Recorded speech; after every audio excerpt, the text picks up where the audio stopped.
The contents of this program may not necessarily represent the views of Ummah Channel.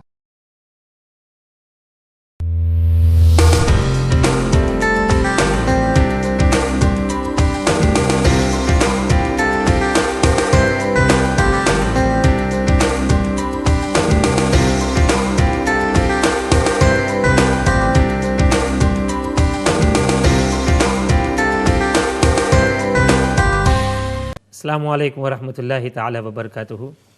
વહાલા દર્શકો, તમે જોઈ રહ્યા છો તમારા સવાલો, તમારા પ્રશ્નો, અમારા તરફથી તમારા પ્રશ્નોના ઉત્તરો, આ ગુજરાતી કાર્યક્રમ. તેના અંદર આપણને ફોન કર્યો હતો જનાબ હાજી મોહમ્મદ નવાઝ સાહેબે. ઉર્દુમાં હતો એમનો સવાલ, એટલે આપણે ઉર્દુમાં તેમનો જવાબ પર આપીએ છીએ, કારણ કે એ અત્યારે બેઠા હશે અને બ્રેક પર જતાં પહેલાં જે વાત તે બ્રેક પછી.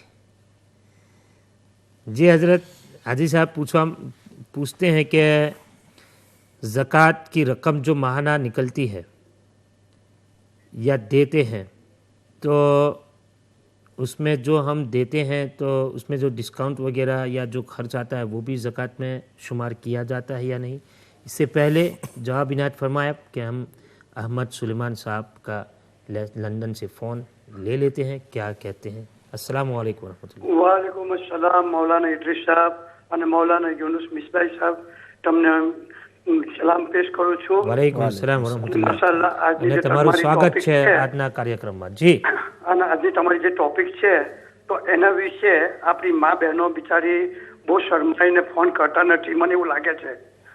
તો આ સવાલ તો કોઈ મારે સવાલ પૂછવો છે, તો આ સવાલ તો કોઈ આપણી બહેનો તરફથી આવવો જોઈતો હતો, પણ કોઈએ નથી કર્યો, એટલે હું કરી આપું છું. મહેરબાની તમારી. કે આપણી ઓરતો હેજની અને નિફાસની હાલતમાં કોઈ સગા સંબંધીને ત્યાં કોઈ ઇન્ટેકાલ થઈ જાય તો તે સમયે જતા હોતા નથી. તો એ જ ઓરતને પોતાના ઘરમાં તે હાલતમાં કોઈનો ઇન્ટેકાલ થાય તો તે દરમિયાન શું કરવું તે વિશે જરા ખુલાસાવાર જણાવશો. અને સવાલ નંબર 2 મારો એ છે કે સુવાવરવાળી ઓરત મોત મૈયતવાળા પોતાના સગાના ઘેર પણ જતા નથી, તો એ વિશે ઇન્ટેકાલના ઇસ્લામના હુકમ પ્રમાણે થોડો ખુલાસો બતલાવજો. ઠીક.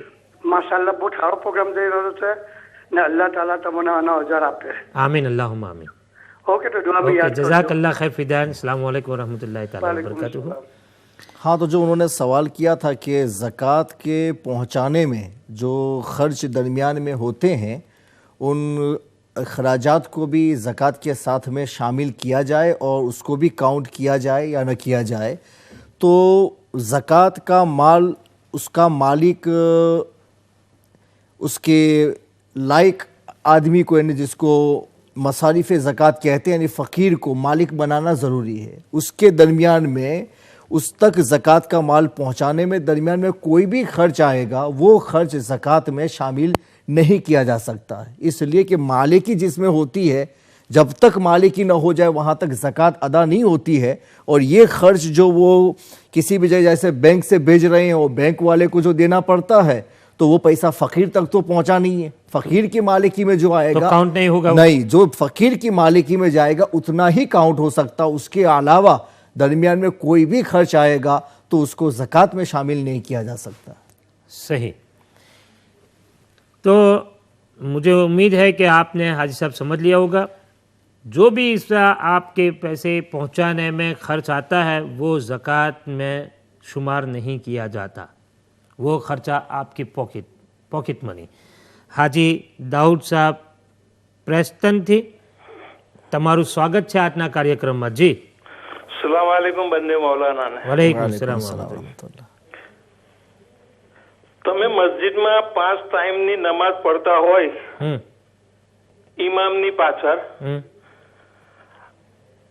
અને તે જ ઇમામનું મસ્જિદની બહાર યા મસ્જિદની કોઈ ખૂણામાં જઈને ગીબતની વાતો કરવી, તો નમાઝ તો તે નમાઝીનું નમાઝ પડવા તેની નમાઝનું શું, તેના વિશે જવાબ આપશો જરા. અચ્છા, બીજું કઈ? સમજી ગયો અબુ, સમજી ગયો. બીજો કોઈ સવાલ? બસ દુઆમાં યાદ રાખશો. ઇન્શાઅલ્લાહ જરૂર. તમે પણ દુઆ કરતા રહેશો, પ્રોગ્રામ જોતા રહેશો. ઇન્શાઅલ્લાહ તમારા સવાલનો જવાબ જરૂર મળશે ઇન્શાઅલ્લાહ. સારું સારું, ઓકે. ઓકે, અલ્લાહ હાફિઝ વે અમાનિલ્લાહ. તો આપણે આપણો જે ટોપિક છે તેના જ વિશે હાજી અહમદભાઈ સુલેમાને જે સવાલ કર્યો તેને પર આપણે છેડી જ દઈએ તો જવાબ છેડાય.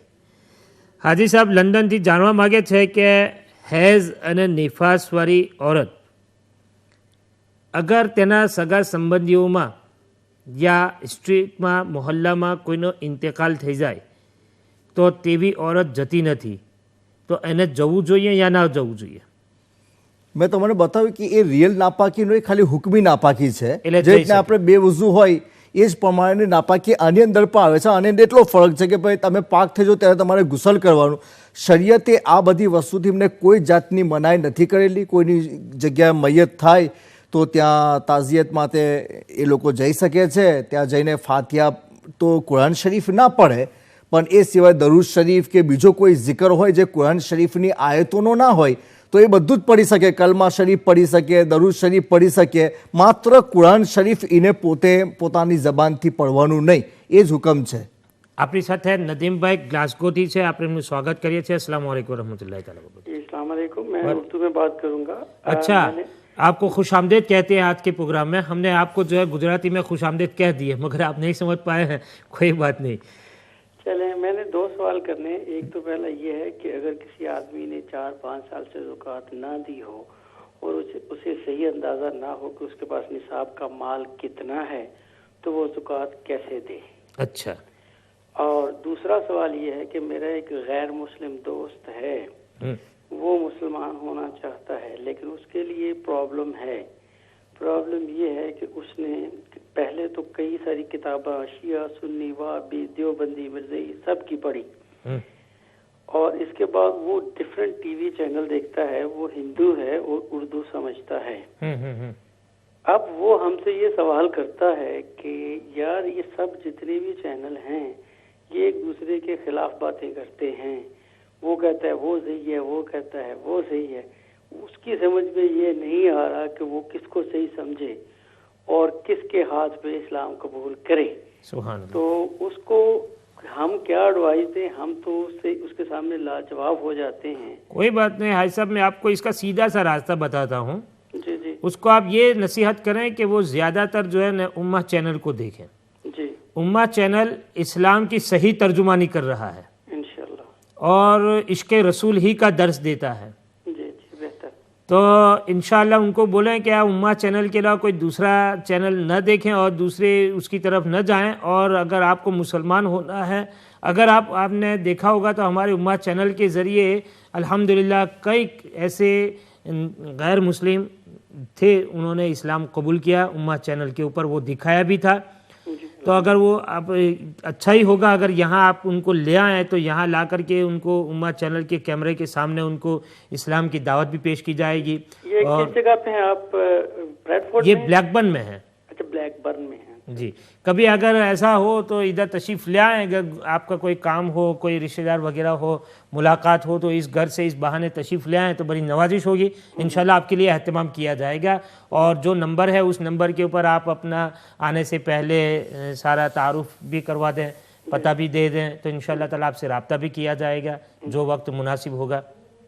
और मेरा जो ठीक है भाई, बहुत शुक्रिया. तो मेरा जो सवाल था वो दूसरा ज़कात वाला, उसका जवाब भी. हाँ ज़रूर, आपके सवाल का जवाब इंशाल्लाह आपकी खिदमत में पेश किया जाएगा. बहुत शुक्रिया. अस्सलाम बहुत वालेकुम. शुक्रिया, मेहरबानी. वालेकुम अस्सलाम वरहमतुल्लाह. તો હઝરત આપણે અહમદભાઈ સુલેમાને આ ફોન પહેલાં જે સવાલ કર્યો એનો જવાબ તમે આપી દીધો. બીજો સવાલ એ જ પ્રમાણે છે કે ભાઈ સુવાવર જે સ્ત્રીને થઈ હોય, જે સ્ત્રીએ બાળકનો જન્મ આપ્યો હોય, તે સ્ત્રી અગર તેના ઘરમાં કોઈનો ઇન્તેકાલ થઈ જાય, તેની નજદીકની ફેમિલીમાં કોઈનો ઇન્તેકાલ થઈ જાય તો હવે તે શું કરે? પરંતુ તમે તેનો જવાબ આપી દીધો કે સ્ત્રી મતલબ કે અગર હેઝો નિફાસવાળી હોય, નિફાસ એટલે કે બાળક જન્મ આપે ત્યાર પછી જે બ્લડ આવે તેને નિફાસ કહેવાય. તો એટલે તે સુવાવરવાળી કહેવાય સ્ત્રી. તો સુવાવરી બૈરી મતલબ કે જેવી રીતે હઝરતે સવાલનો જવાબ આપ્યો તો હાજી સાહેબ તમારા બંને સવાલનો જવાબ એક જ જવાબના અંદર થઈ જાય છે. એટલે કે કુરાન શરીફ નહીં પણ બાકી બધો zikr કરી શકે. કુરાન પાક સિવાય અને નમાઝ સિવાય બધી જ ઇબાદત તે કરી શકે છે. ઝિક્રે ઇલાહી બી કરી શકે છે, દુરૂદ શરીફ પર પડી શકે છે, સુબહાનલ્લાહની તસ્બીહ પર પડી શકે છે.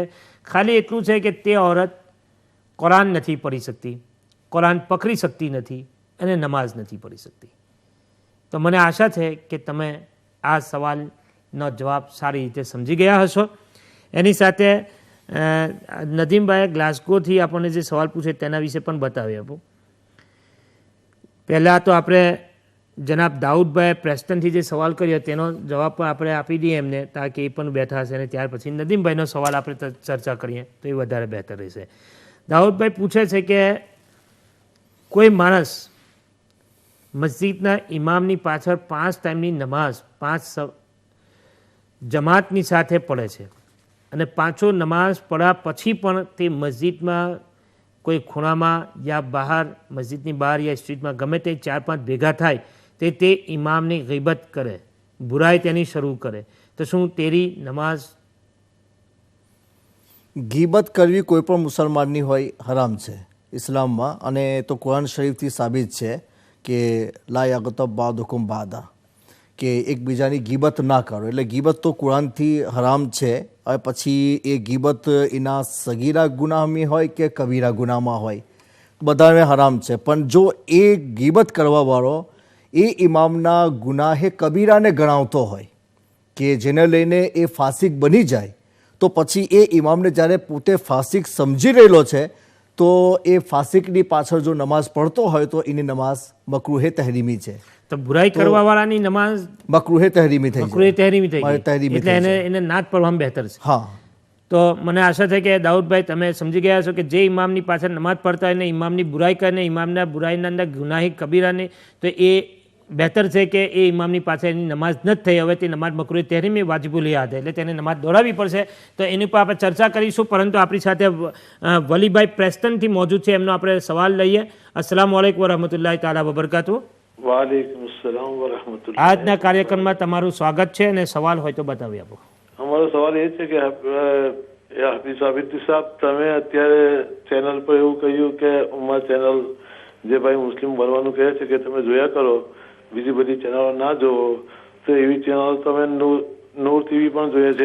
એવું નથી કીધું કે તમે બીજી બધી ચેનલો ના જુઓ, કે એટલા માટે કે પછી એ પણ આપણા સુન્ની ચેનલો જ છે, તો પછી તમે એવી જગ્યામાં બેઠા છો તો પછી તમે એવી જગ્યાએ શું બોલો છો વિચારીને બોલો, કે બીજી ચેનલો વાળાને એનાથી નુકસાન થાય છે અને એનો અનર્થ ખોટો થાય છે. ના ના ના ના ના, મેં એવું નથી કીધું કે તમે ખાલી ઉમ્મા ચેનલને જ જોયા કરો, બીજી બધી ચેનલો ના જુઓ. ઉમ્મા ચેનલને જુઓ તો તમને મતલબ કે ઇસ્લામને સહી તર્જુમો જે કરી રહેલી છે ઉમ્મા ચેનલ, જે તમને જોવામાં મળશે.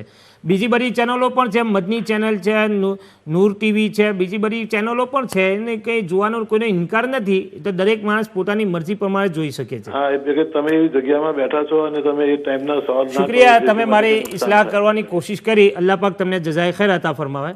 તમારો આભારી જ છું કે તમે ફોન કરીને જે વાત મને કહેવી જોઈએ તે કીધી. તમે અમને કોઈ માઇન્ડ નથી, કંઈ વાંધો નથી, તમારો કહેવાનો હક છે અને કહી શકો છો. તમને અગર એવું લાગે કે આ ખોટું છે તો કહી શકો છો. ઇન્શાલ્લાહ અમે એ વાતને સુધારી લઈશું. તમારો આભારી જ છું, અને આપણે બ્રેક લઈએ. બ્રેક પછી ઇન્શાલ્લાહ મળીશું. અસ્સલામુ અલૈકુમ વરહમતુલ્લાહિ તાલા વબરકાતુહુ.